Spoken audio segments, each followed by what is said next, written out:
Hi, I'm Kevin. And I'm Heather. And it is Christmas time, which means it's time to take a look at those old wreaths and freshen them up a bit, eh? Yep. Awesome. So Heather's going to go through how you can take basic stuff you find at Walmart and the dollar store and turn Joann's and turn a boring wreath into something exciting.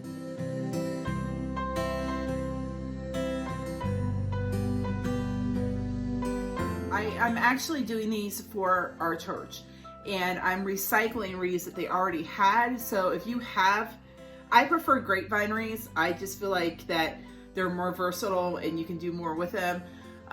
But you can do this with a like evergreen wreath or whatever you want. So, All right. I have my 2 grapevine wreaths here. I have my sprigs of evergreen stuff.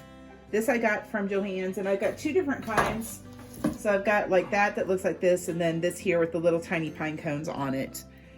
And those are what we're going to be using. You're going to need like wire cutters, and the needle nose ones are good too, because if you have to twist a wire, it's easier to get in there and twist with a wire.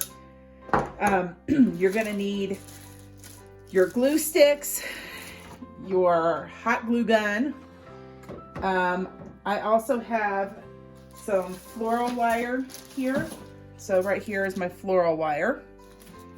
And I also have some burlap ribbon. So and you're going to need a pair of scissors too, which I don't have here right now. But we're doing one that is more of a muted tone. It's something that you can use every year. So that's why the burlap, the grapevine, and just the evergreens. The first thing that I'm going to do is I'm going to make the holder for our wreath, like the wire holder. Now you can do this with a pipe cleaner and you won't have to use the floral tape, but pipe cleaners usually aren't as long as these floral wires. So what I'm going to do is I'm going to take the floral tape and I'm going to wrap it all the way down this wire so that it won't scratch either the glass or the paint on the door. Now, one of the things that you notice about, I don't know if you can see this, but this tape stretches just a bit and it'll change a slightly lighter color. So what you're going to want to do is you have it on your finger like this. You're going to put it on your wire, kind of fold it kind of around it, and start twisting and pulling that floral tape taut, because it's covered in wax and it will stick to itself. And then that way your tape is covered. Your tape covers your wire, and your wire won't scratch anything. And then when you get to the end, you just pull it, and it'll come off. And you'll feel it. It's slightly tacky from the wax on it. So what we're going to do is we're going to get this to let go, and we're going to make a hanger. We're going to find which is like the most attractive way for this wreath to hang. I feel like it's this way, like this being the top, these being the sides. So what we're going to do is we're going to flip it around back. You're going to take your wire, you're going to twist it around each other, and again it'll stick to itself. And so now you've got a circle.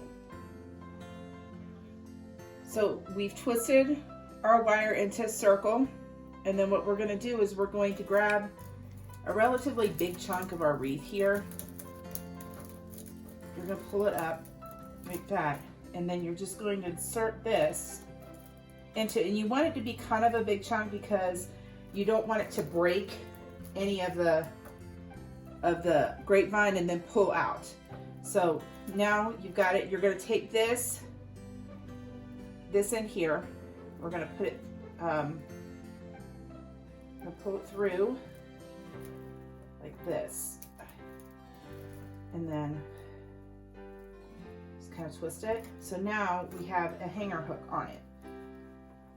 Our next step is we're going to take now this stem here, if you look, it actually has that floral tape on it.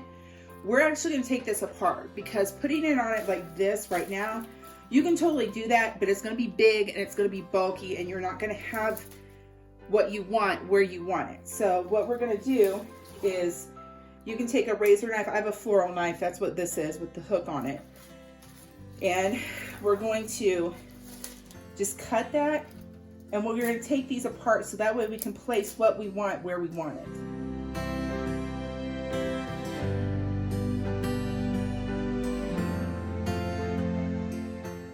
I have disassembled everything, and now what I'm doing is I'm stacking it into kind of piles so I know what I have and how many of what I have, and so I can put it together in a way that I want it to look.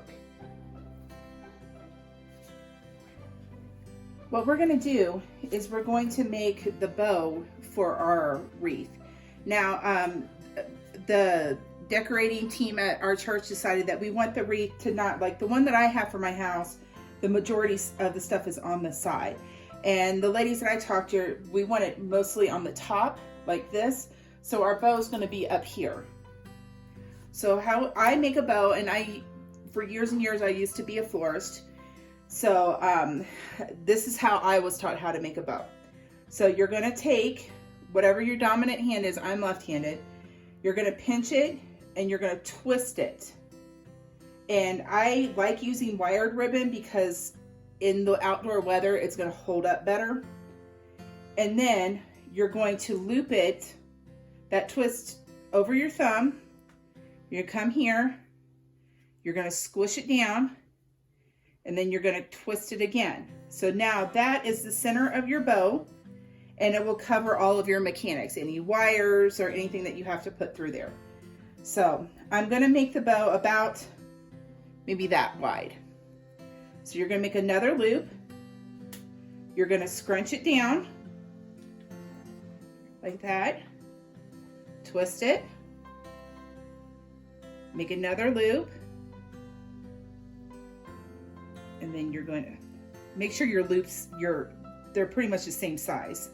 So you're going to twist it again, and you're just going to keep repeating that till your bow gets to the size that you want. Now, if you're starting out, you can stack them on each other back and forth, but as you get faster at this, you can actually place your loops where you want them to be. So that's how I do mine, is I place my loops where I want them to fall. And I always do odd numbers of loops in my bows. I don't know why. That's just how I was taught. That's how I learned from my Uncle Phil, and that's how he did it. Always odd numbers of loops. So we're gonna twist again. And then I'm gonna put this loop down here, and I'm gonna twist it again. And I decided I want this loop about right there. Sorry, I gotta get more ribbon here. And then twist it again. So now I want one to match it on this side.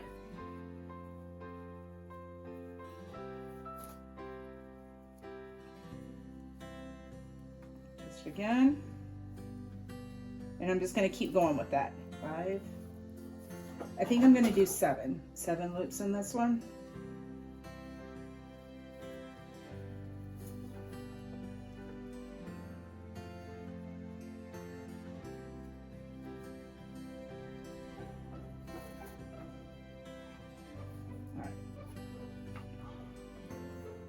And then I like extra tails in mine. And I like them at different lengths. So we're going to go ahead and snip that off like that. And then I add extra to mine. And because this is a like medium kind of width ribbon, I'm probably going to do 2 extra sets. And if I feel like I have too many, I can always cut them off too. So, and then do one more that's just a little longer than this one. So now, if you look at my bow here, everywhere where I twisted, it's kind of stacked on top of each other. So what you're going to do is I have more of my ribbon that I coated in the floral wire, or I twisted in the floral wire. You're going to put this in right here, and see, this will hide all of your wires.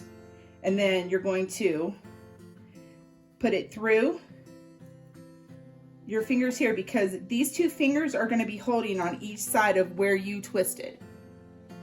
And then you're going to move it around your thumb, kind of lift your thumb up just a little bit so you can get that wire under there. You're going to pull tight. You're going to twist it like that. And then you're going to hold both of them and kind of give a couple turns like this. And that way now your loops aren't going to go anywhere in your bow. I mean, they're not going anywhere. So now what we're going to do is we're going to flare our loops out a little more, get them in where we want them to be. And the reason that I'm doing my bow first is that you just don't want, you want your bow to look like it's part of your wreath, not just kind of slapped on your wreath. So that's what we're doing. And we're going to pull all of our streamers down to the bottom like this. So they'll kind of hang in the middle, or we can loop them through. So now what we're going to do is we're going to find our loop here, because that's where our center is. And we're going to go ahead and we're going to take these, you're going to pull them apart, and you're going to loop it through the grapevine here until it comes out on the other side. And you're going to have to kind of work with it a little bit because sometimes it gets caught up in it. And again, this is wired ribbon, so if you smash your bow, it's going to be easier to put it back into shape. So now we're going to flip it over and see how it's kind of through that center hanging loop. That's how you know your bow will be right in the center of your wreath. And we're going to pull it, and then you're just going to twist it like this. And now your bow's on there, it's not going to go anywhere. And you can cut off the extra wire. Make sure you don't cut your hanger hook.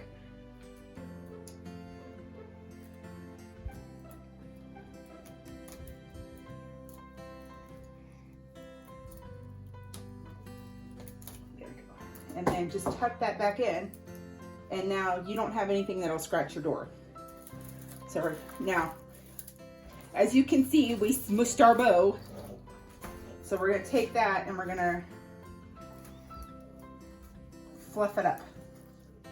We're going to fluff our bow. All right. And now we're going to start putting our greenery on. And the reason that I separated it is so I can give it the shape that it wants.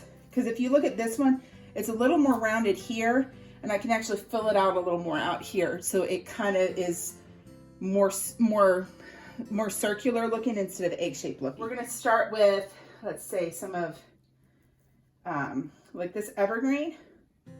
And what we're going to do is we're going to, and if you realize that it's too long, just cut it off. And I dry fit everything before I wire and glue it in. Now the reason I wire it is because here the wind is so harsh that even with the glue, it may want to fall apart. So, and you can see here, I put it kind of in the bow, not just beside the bow. So whatever you do on one side, you're gonna do on the other side too. But always dry fit it before you start gluing it.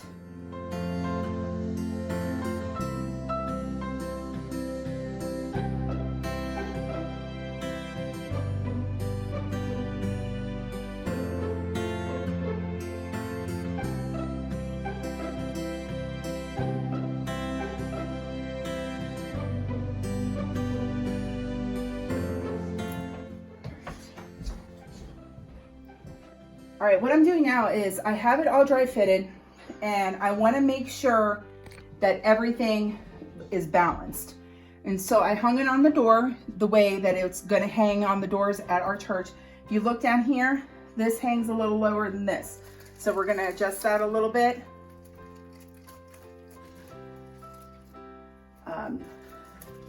That sticks out a little bit too much.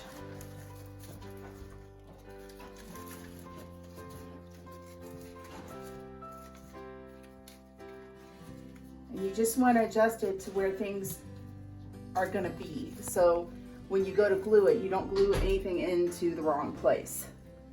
So.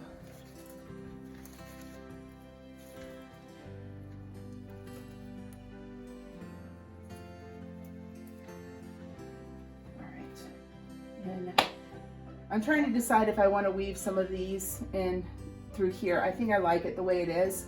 So we're going to go ahead and, like I said, I'm going to wire it and then I'm going to glue it because the wind here is rather rough on stuff. So that's what I'm going to do next.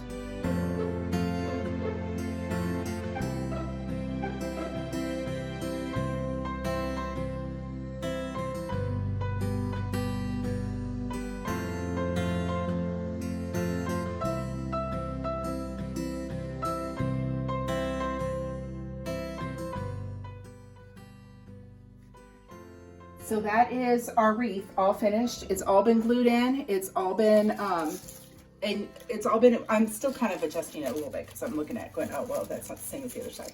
But, so it's all ready to go to be hung on the door of our church. So, yeah, that's how you do a wreath. So Kevin was laughing at me because I always do the shape test. Nope, nothing's falling out of it. Everything's glued, everything's secured. Everything's glued and wired. Like I said, if you don't live in an area that's as windy or as harsh as our winters are here, then you may not have to wire and glue. I wire and glue. I even do that when we were in Ohio because sometimes the cold with the glue sometimes will release if it's not a high temperature glue. So mine was, but I always do that just to make sure. So, but that's it. That's our wreath. I hope you like and subscribe, and if you have any comments, leave them down below, and more updates as we go. Bye.